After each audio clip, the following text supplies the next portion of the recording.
Hello everyone, कैसे हैं आप सभी। आशा करती हूँ कि आप सब स्वस्थ होंगे और मस्त होंगे। तो ये ब्लॉग है वट सावित्री का। तो मैंने सोचा था कि मॉर्निंग से ही ब्लॉग स्टार्ट कर दूँगी, बट ऐसा हो नहीं पाया। जैसा सोचते हैं वैसा होता नहीं है। तो ठीक उसी तरह से है कि जब मैं रेडी वेडी हो गई और प्रसाद तैयार कर रही थी, तभी मैंने यहाँ से ब्लॉगिंग स्टार्ट किया। तो सुबह पहले तो सबसे पहले 4 बजे उठी, क्योंकि 8:15 से पहले का टाइमिंग था और 11:30 बजे के बाद। तो हमने सोचा कि 8:15 से पहले मतलब मॉर्निंग में कर लेते हैं, तो छत पे धूप भी नहीं आएगी और अच्छे से भी पूजा भी हो जाएगा। क्योंकि मॉर्निंग में जब पूजा होता है ना, तो उसका और फिर 11:30 बजे के बाद इतनी धूप हो जाती है बहुत ज़्यादा ही। तो इसलिए फिर जल्दी जल्दी सब कुछ करना था। तो मैंने यहाँ पे काम पूरा ये संभाल लिया और लंच वगैरह, और मम्मी ने पूरा पूजा पाठ का देख लिया। फिर मैं जब नहा धो के रेडी होके आई, तब यहाँ पे प्रसाद को कट कर रही थी। तो मेरे इससे पहले ब्लॉग में भी मैंने आप लोगों को बताया था, सेकंड ब्लॉग में, कि वट सावित्री कैसे करते हैं, कैसे क्या सब होता है। तो मैं यहाँ पे प्रसाद में आम है, केला है, लीची है, खीरा है, लड्डू, मतलब 5 तरह के मैंने यहाँ पे प्रसाद लिया है।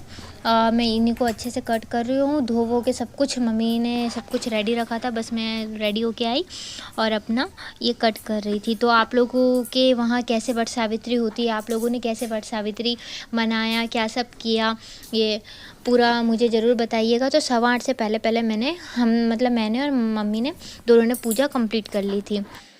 अब यहाँ पे जो चावल होता है ना, चावल को रात में मैंने भिगोने के लिए रख दिया था। जो उसका हम इसको पिठार बोलते हैं हमारे मिथिलांचल में। तो वही इस पे जो पंखा है, जो बियन है, इसके ऊपर ऐसे करके लगाना होता है। उसके बाद इसके ऊपर सिंदूर लगाते हैं। तो वही सब मैं कर रही थी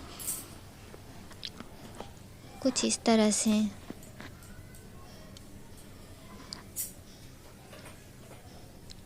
आप लोगों में कैसा होता है, सबके वहाँ अलग अलग रिवाज होता है। तो हमारे वहाँ तो इसी तरह से वट सावित्री करते हैं। जो मिथिलांचल से होंगे उनको पता होगा। अब यहाँ पे सब कुछ रेडी हो गया, मेरा प्रसाद भी रेडी है। तो प्रसाद में मैंने यहाँ पे आम, केला है, लीची और खीरा, ये 4, और लड्डू। अब चलिए मैं यहाँ पे जा रही हूँ अर्पण बनाने। मतलब मैंने बताया था ना कि नाइट में चावल को भिगो के और मॉर्निंग में पीस लिया था। उसी को हमारे अर्पण मतलब इसको देते हैं। उसके ऊपर फिर मैं जो बोर का जो गमला है वो मैं इसके ऊपर रखूँगी। तो इस तरह से मतलब मुझे जैसा आया मैंने बना दिया। मुझे अर्पण देना नहीं आता है, बट मम्मी वहाँ पे बिजी थी, पूजा कर रही थी। तो मैंने सोचा फटाफट कर देती हूँ, क्योंकि टाइमिंग 8:15 से पहला था, तो हमको जल्दी पूजा करना था। तो इस वजह से जैसा मुझे आता था मैंने वैसा कर दिया। यहाँ पे अनिरुद्ध बार परेशान कर रहा है, वहाँ पर चलने के लिए बोल रहा था। तो वही उसके भागम दौड़ चल रही है। यहाँ पर अर्पण रेडी। अब मैं जो गमला है इसके ऊपर रख दूँगी।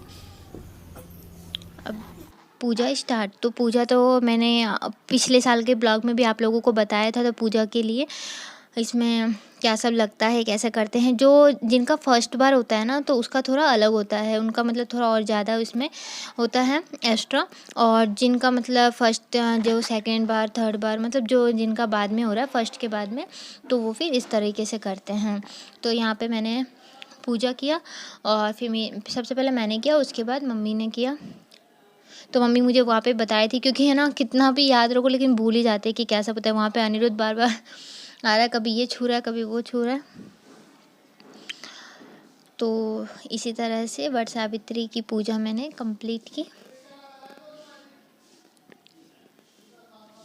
और यहाँ पे अनिरुद्ध बार बार परेशान करने के लिए आ रहा था। तो मम्मी से वही पूछ रही थी कैसे क्या, क्योंकि है ना मतलब याद तो रहता ही नहीं है, भूल जाती हूँ। फिर जैसा जैसा बता रही थी वैसा वैसा करते हैं। और बल्कि अब तो मेरे 5 साल हो गए तो भी याद नहीं रहता। पूजा पाठ का थोड़ा हो ही जाता है।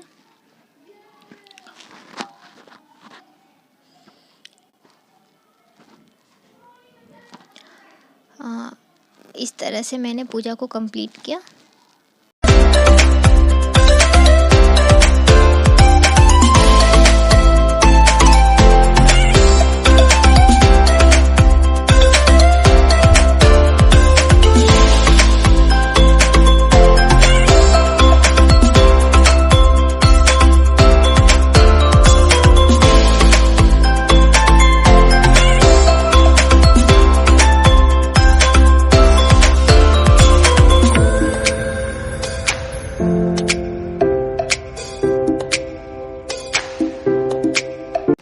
अब यहाँ पे मेरा पूजा कंप्लीट हो गया है। अब यहाँ पे मम्मी पूजा कर रही हैं। तो मम्मी और मैंने इस तरह से अपना पूजा कंप्लीट किया। आप लोगों ने कैसे किया? और मेरे ब्लॉग को खूब शेयर करिएगा और खूब like share and subscribe my channel. अब यहाँ पे कुछ पिक मैंने ऐड किए जो मैंने यहाँ पे वट सावित्री पूजा के बाद ली थी। तो आशा करती हूँ आप लोगों को ज़रूर ब्लॉग पसंद आएगा। और मैंने फिर यहाँ पे शाम का भी कुछ ऐड किया। शाम को मैं खाना बना रही थी, तो मैंने सोचा बहुत दिन हो गए आप लोगों से बात भी नहीं हुई है, थोड़ी बहुत बात भी कर लेती हूँ और खाना भी बना देती हूँ। तो शाम की ब्लॉगिंग भी इसमें मैं ऐड करूँगी। और यहाँ फिर मैंने तुलसी का पूजन भी किया, तो उसका भी मैं वीडियो तो अभी वट सावित्री के शाम का ब्लॉग है। तो शाम के ब्लॉग पे मैंने सोचा खाने का रेसिपी, क्योंकि फिर पूजा पाठ होने के बाद हमने अच्छे से फुल रेस्ट किया है, कुछ काम नहीं किया, अपना आराम से फुल रेस्ट किया। फिर अभी शाम को मैंने सोचा खाना बना लेते हैं। तो खाने में तो मैंने सोचा दाल चावल सब्जी पकौड़े बना लेती हूँ। फिर दिमाग में आया कि आज कुछ अच्छी रेसिपी बनानी चाहिए तो मैंने दाल की पूरी, आलू टमाटर की सब्जी और खीर बनाने का सोचा। तो खीर क्या होगा कि मैं और मम्मी भी खा सकते हैं, क्योंकि वो बिना नमक का होता है। मतलब हम बिना नमक का खाना आज खाएंगे, तो खीर खा सकते हैं। और पापा जी और इनके लिए मैं आलू टमाटर की सब्जी और दाल की पूरी, मैंने दाल की पूरी की रेसिपी भी डाली हुई है, तो आप लोग जरूर चेकआउट करना। बहुत दिनों बाद आप लोगों से सोचा कि फेस टू फेस बात भी कर लूँ, क्योंकि बहुत दिन हो भी गए थे, मेरे ब्लॉग भी नहीं आया है कुछ इस तरह से। तो अब बहुत दिनों के बाद बोलते ना, तो थोड़ा सा अपने ही मतलब डर सा नर्वस होता है। ठीक है, कोई बात नहीं। मुझे ऐसा लगता है हमेशा से ही कि मेरे सब्सक्राइबर सामने बैठे हैं, मैं उनसे आराम से बात कर रही हूँ। तो ये जो मेहंदी है, तो मेहंदी हमारे पास में ही एक हमारी ननद साहिबा रहती है, तो उन्होंने मुझे मेहंदी लगाया, ये देखिए। तो मैं आप लोगों को बता रही थी आलू टमाटर की सब्जी। तो आलू टमाटर की सब्जी मतलब करीब बन चुकी है। अब दाल पूरी बनाऊंगी और उसके बाद फिर मतलब मसाला तैयार कर दूंगी, क्योंकि पापा जी और वो तो लेट आते हैं, तो फिर बनाऊंगी तो बाद में ही गर्मा गर्म।